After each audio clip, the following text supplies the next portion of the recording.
a lot of different texts and interpolate them together. This is our friends from Soho Shakespeare. So let's invite Laura Yumi Snell, and we'll also ask two of her colleagues, Alex Pepperman and Jesse C. Friedman, to join us as well. And they are from Soho Shakespeare. Soho Shakespeare was one of our very first. Hello, Laura. Hello. How are you? Doing great. How are you? This is so Um, fascinating and fun. okay. I'm going to ask Jesse to join us, and then after that, I'll ask Alex to join as well, and we'll have the three musketeers, so to speak, behind Soho Shakespeare. Uh, I was about to say that once we started this program, one of the I don't know, maybe it was the second or third program that we had was with Alex. So it'll be interesting to revisit the. Hello, Jesse. How are you, sir? Hello, I'm doing well. How are you? I'm doing great. I'm doing great. Let me ask Alex to join as well. So we have the whole crew.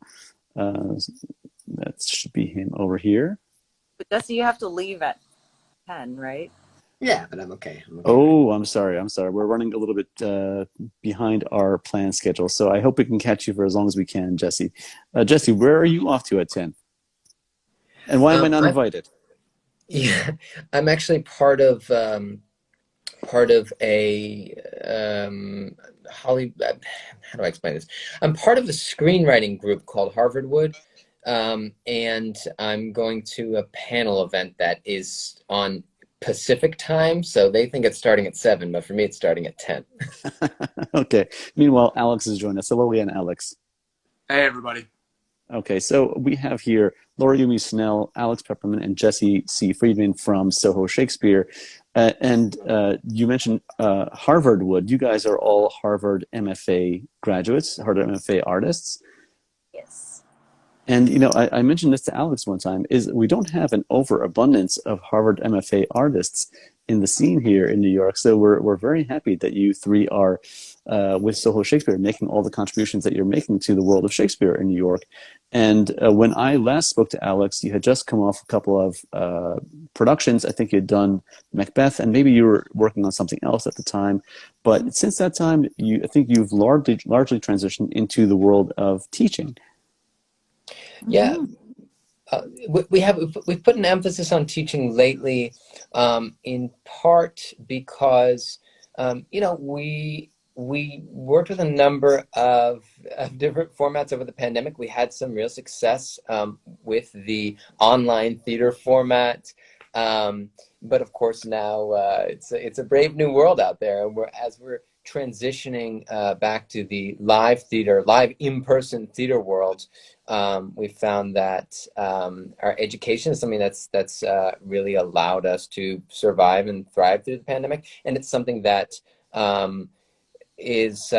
we're able to keep going because we found suddenly silver lining. We have classrooms full of students from all over the world all at once, all in the same room. So that's something that we've been able to maintain, even as now we're starting in-person classes as well. So, if I remember correctly, you had a really great name for your technique. It was, remind me, Alex, what was the name of the technique that you guys use for your classes? Yes, it's the action-based imaging technique. It's something that the three of us put together based on all of our separate training and a lot of the training we did together at Harvard. Okay, and what's the quick thumbnail summary of what that technique is all about? Jesse?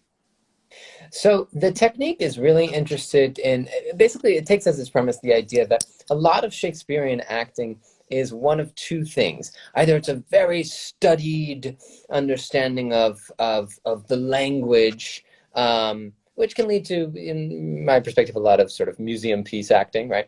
Or it's painting the experience of the characters on stage in very broad strokes so that we're emoting and feeling all the things, right? But the audience comes away with basically a gloss of what's happening there. Oh, he's angry. Oh, she's in love, right?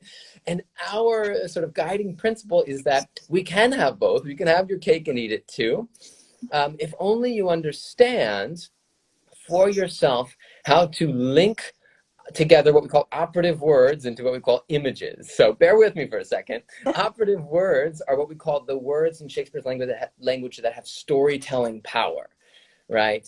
To be or not to be, that is the question. Really, the only thing that has storytelling power there is be and question, right? Everything else, they're just helper words. And when we figure out how to stitch together these operative words in a way that makes sense to us viscerally, suddenly we start to tell the story in a way that not only the actor understands, but that the audience starts understanding as well. And again, not just the story at large, but really all of its constituent pieces, these beautiful sort of tapestries of language that Shakespeare builds before he gets to the point and finishes the sentence, right? So the idea is you can do that, tell the story and each component part, and you can also have an emotional, a really sort of present, alive, emotional experience on stage. So we blend all that nitty-gritty text work with our students, our actors' own personal experiences. A lot of Stanislavskian technique that you associate with objective and tactic. Some technique that's borrowed from practical aesthetics, which comes from the Atlantic Theater Company, using things called as-ifs, right? It's all about personalizing the experience of the character and in the end, personalizing the language. Okay, that's a wonderful way to describe it all. Laura, you, I believe, are you're the business manager of the group? The executive director. The executive director. Okay, so what are the different roles between the three of you? Oh, well, that's a great question, because Alex is our founding artistic director, so he sort of is in charge of everything, and he and I meet regularly to make sure everything runs smoothly, and we make many of the creative decisions, but I help out with the grant writing and fundraising and all the development stuff. And then Jesse is our director of education, which is why he's able to He's explain. able to expound so readily about the teaching Yes, sorry. technique. Activities. I think in the early days, I sat in on a couple of your teaching sessions, and I know it's only expanded exponentially since then. But even in those early days, where it was just the very initial Zoom sessions, I was really taken aback by how much you're able to do in such little time, and a lot of times with Shakespeare teaching, whether you're going for the one or the other, whether you're going for the technique in terms of the specificity of the words and the iambic pentameter, some of the technical aspects of it, or whether you're going for the emotional connection. It's a lot of times, as you said, Jesse, it's either or, and you're able to combine the two in a really fluid, easy way. And something that I told Alex before, Jesse, about you, that I was really I really loved during those sessions, was that you are so calm and cool and laid back, and the actors sometimes would get flustered when we get go a little bit high, a little bit low, and a little bit this way and that way, and you were just like easy breezy, just kind of, oh, well, hey, let's do this, and I was like, oh man, I feel like I just need like a hot cocoa, and I'm having such a great time watching it. It's a really engaging. You learn a lot, but it's also, you don't feel that sense of being exposed or being threatened, and that's something that makes an actor get inhibited, and an actor close up and not take those risks and those chances when they feel that there's some kind of like a negative reaction to what they're doing. Yeah, and I appreciate you saying that, Randy. We also, it's different in each class, and we pride ourselves on having a number of different levels of classes for different experience levels, but also we've still maintained our weekly free classes because we believe it's really important to make that accessible for all actors. And it's a different experience. Some more advanced Shakespearean actors, for example, the students in my Shakespeare 301 class, they really want to be pushed, right? And they're really expecting to be pushed, both by their peers and their teachers. And then, we had recently a series in Central Park that we called Shakespeare in the Garden, which was all levels, all comers. We held it in the Shakespeare Garden in Central Park on the Charles B. Stover benches. A gorgeous area, really like in the middle of the woods there, under the shadow of the Delacour, and also the what's it called, the castle up there, Belvedere Castle.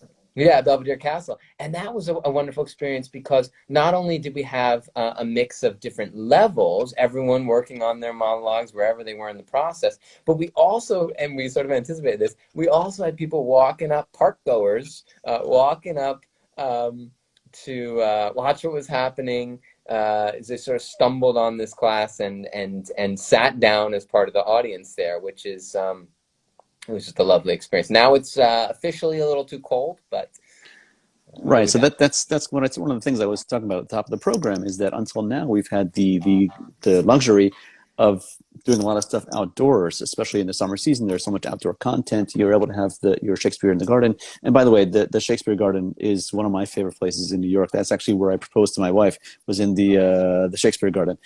So it's one of my favorite spaces around town. But absolutely, that's such a wonderful place, and it's so freeing to have the actors in that environment where they have outside stimulus that's occurring that they have to kind of react to in real time as they're doing what they're doing technically and with the emotional aspect. But now that we're getting into the colder months, are you going to go back to Zoom, or are you going to find an indoor space? What's the plan? It's so funny. We just had a meeting about that this morning.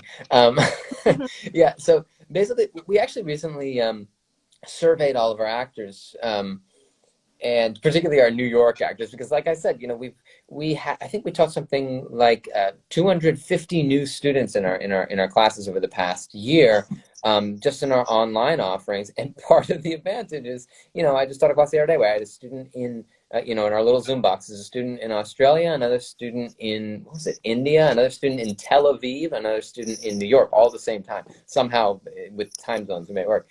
But basically, we asked our student body in New York, we said, look, what are you comfortable with?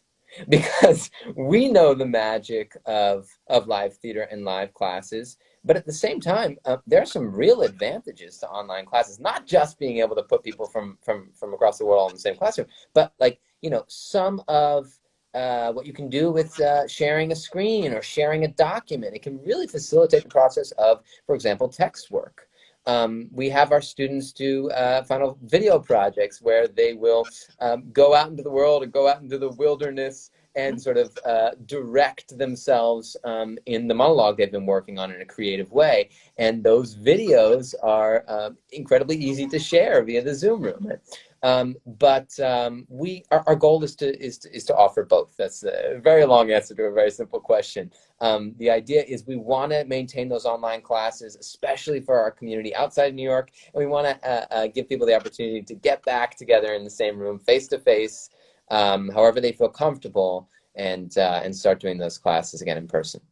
We have someone from the audience, Benny, saying, "Hey, Soho Shakes, can't wait for you all to get back on stage." Hey, Now, Benny. something that I mentioned early on, I think, maybe in this program, was that when I saw your first production of Macbeth, Alex, we spoke about this in the past. You, kind of like Musa was talking about from Bedlam TV, you also love to interpolate all kind of different texts into the main show that you're working on. So, as Benny is asking, is there a plan for Soho Shakes to get back on stage with another mainstream production? Well, first I'd like to say that the three of us have been messaging during the other interviews as we were watching them, and Laura says, we got to get our script over to Musa. It's actually called The Sisters. It's an adaptation based on Macbeth. It involves, I cut together 13 different plays to create new scenes and new monologues for a retelling of the story of Lady Macbeth's story. So that was right. As for getting back on stage, Benny, we're very excited to get back on stage. We were initially planning something for February. Then I got COVID, even though I'm vaccinated. So with that in mind, we said, okay, let's push it back a little bit further. Let's play it safe. So we're looking at potentially doing a co-production with another company. Some of the sets will remain under wraps, but 2 shows in rep with another company in October. Wow. But that's not, well, but we're in November now. Okay, I got to get my calendar app going. 2022. Okay. We have a smaller scale production with a small cast that we've been workshopping well for a potential summer gig coming up. So a main stage indoor production for October, but hopefully a summer smaller production and pop-up Shakespeare. We're calling it like storefront Shakespeare. So, a lot of this is like hush hush, but y'all get some insider intel early on. I won't tell anybody. All right. Well, listen, for my money, I think you guys are one of the best outfits in town at this point in terms of Shakespeare education. So I'm really, really happy with the work that you guys are doing. Keep it up. If the people from the audience, either watching now or watching on the replay, want to join you for your Shakespeare 101, 201, 301, or all the other Shakespeare classes that you're doing, where can they go? Head to sohoshakes.org. You'll find everything you need on that page. Yeah, click on the training link, and keep in mind that if you want to just dip your toes in, as they say, we have a free monologue gym every single week. It's always free. It's always Mondays, 6 p.m. Okay, fantastic. All right, guys, thank you so much for joining us here tonight. Congratulations on all the things you've been doing thus far, and good luck with everything you have coming up down the road. Thank you. Thank you, Robbie. Pleasure to be here. Good to see you all. Bye.